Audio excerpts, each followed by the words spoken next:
So si Mayor Rakma Andamama ay nag-project dito para sa kanyang kababayan, no, sa kanyang municipal, no. Kung makikita niyo mga kuha, ito yung project niya, dam site, para makontrol niya yung flood at magawan diyan ng palayan at mga fish pond para sa mga tao, no? At dito lalagyan ito ng fish pond pa, no? So yung supply ng tubig andun mga kuha, napaliguan ng mga bata. So dito mga kuha, no, kasama natin yung kapatid niya si Consial. Andun si Consial, oh, layo, no? So malaking project niya mga kuha. So nagpapasalamat tayo kay Mayor Rakma Andamama, no? Maraming salamat at nabigyan nyo ng pansin ang inyong mga kababayan. Kahit ako, hindi ako mapaniwala, ako ay estranghero dito at ako ay napamangha sa ginagawa niya. Dahil lahat ng mayor nakikita mo, iba walang project, walang ginagawa sa bayan nila. Pero si Mayor Rakma ay ginagawa niya ang lahat para sa kanyang mga mamamayang Maranao o Muslim. Idol, no? Maraming salamat. So ito mga ano, dahil dito yung lugar niya, tingnan natin, baka makakita tayo dito ng mahukay. Kasi baka kung may mahukay, makahiram tayo, no? So gagawa naman ng project, maka-insert tayo. Kung sakali lang, no? Papaalam tayo. Pero ito sa amin ay ano lang ito, para lang kumbaga makita rin yung project. Kasi pag walang nag-vlog kasi ng mga project na nasa malayo, ay hindi makikita ng ibang tao ng mayor pala ay mabuti at mabait, no? So si Rakma Andamama ay talagang napakabuti niya sa mga kababayan niyang mga Maranao, no? Ayos talaga. So ito na, tingnan natin.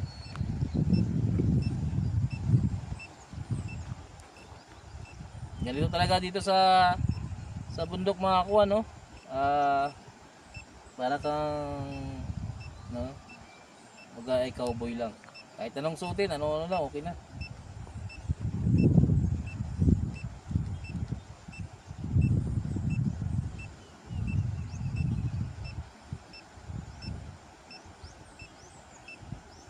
Ayun, malinaw na malinaw na doon nagtuturo mga kakuha, no? So mayroon talaga dito. So hindi ko alam kung bakit talaga, pero mayroon talaga dito. So ulitin natin ulit. Ito sa amin ay isang ano lang ito, mga kakuha. Kumbaga gusto lang namin mag-check kasi gusto rin namin makapunta rito sa ginawa nila na project. Napakaganda kasi. So ito sa amin check lang.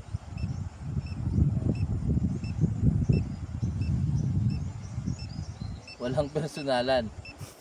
Sa amin lang ito, amin lang, no. So gawin natin pangatlo.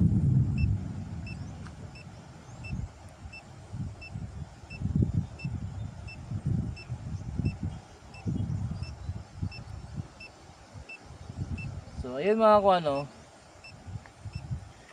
ang lugar na to ay ginawa kasi laging nagbabaha. Kung naalala nyo yung Iligan Cagayan floodway, flood, no? Iligan Cagayan flood, yung nagbaha, maraming namatay. Dito marami ding namatay nun. Anong bagyo ba 'yon? So ito bagyo, Binta, no, bagyo Binta. So dito napuno ng tubig lahat ng bahay. Ilang tao namatay dito? 30 siguro. 30 plus ata yun namatay dito. So nakita yung mga tao doon na sa ano, Lapit sa dagat. Malapit sa dagat, no? So kung makikita nyo dito mga ko ito, ayan, no? Yan, punong-puno ng tubig yan mga kuha. So kailangan dito ng flood kasi dito nanggagaling yung tubig, no? Nanggagaling yung tubig. Tapos dito naman yung napupunta yung tubig. Lapit na tayo dito po. Yan yung tubig, no? So, kung bumaha yan, ayan, kung bumaha yan, ay yan, punong-puno ng tubig yan. So, kailangan nila ng control, no? Sa dam site na to, kailangan nila makontrol. Kasi yung dam site na to ay papasok yan ng tubig dito, kaya rin ginawa nila. No? So dito maiipon yung tubig. Yan, papunta na dito sa baba. Dito sa baba doon. Maambon na mga kuha kasi dito pagkahapon umulan talaga. So hanggang doon na.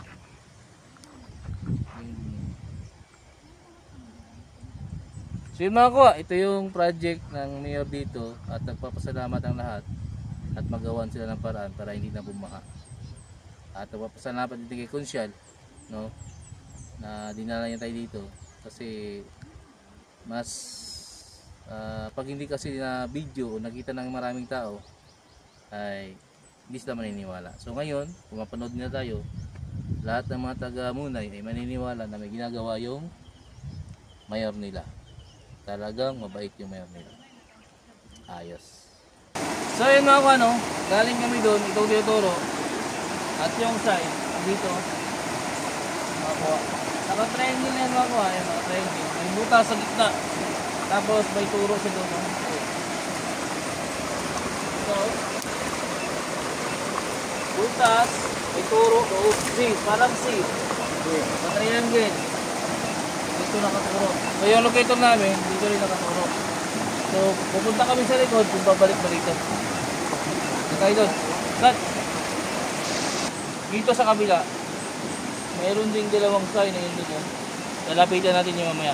Pero nilagpasan namin yung dinitake para kung sakaling dito ba siya o dito ba sa gitna ng sapa, ng ilog.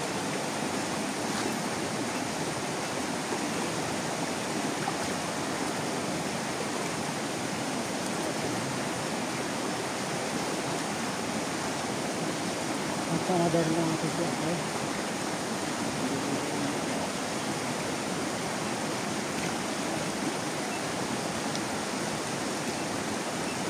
So yung mga anong picture niya, puntahan natin inside.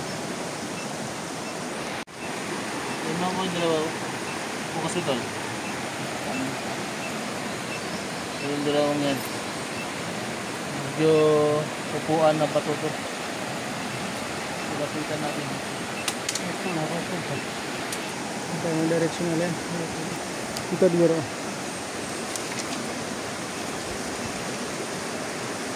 Diba, ipispan din naman to? Ha? Ipispan tayo? Pakabo? Ipispan ba dito? Trot na pispan. Ha? Lahat na pispan.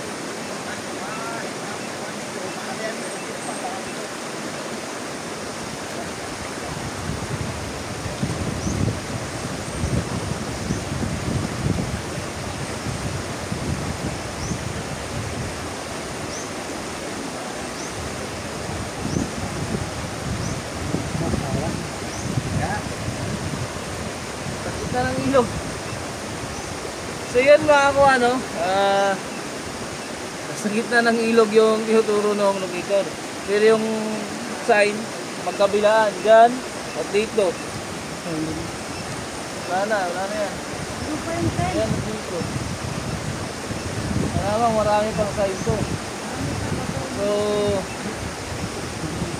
kasi gagawing project to, so mahuhukay pa rin nila to. Gagawing project eh. So yun mga kuha, medyo na-locate natin, no, sa tulong ng Good Hunter at saka may mga site talaga. So prospect na ng mga kasama natin doon na ito ay mahukay.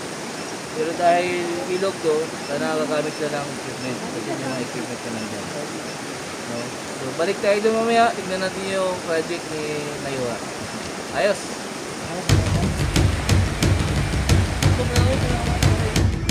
So ang project niya mga kuha, para dyan sa mga lupa na yan, no? So may nagmamayari ng mga lupa na yan, pwede na rin yung pasakan.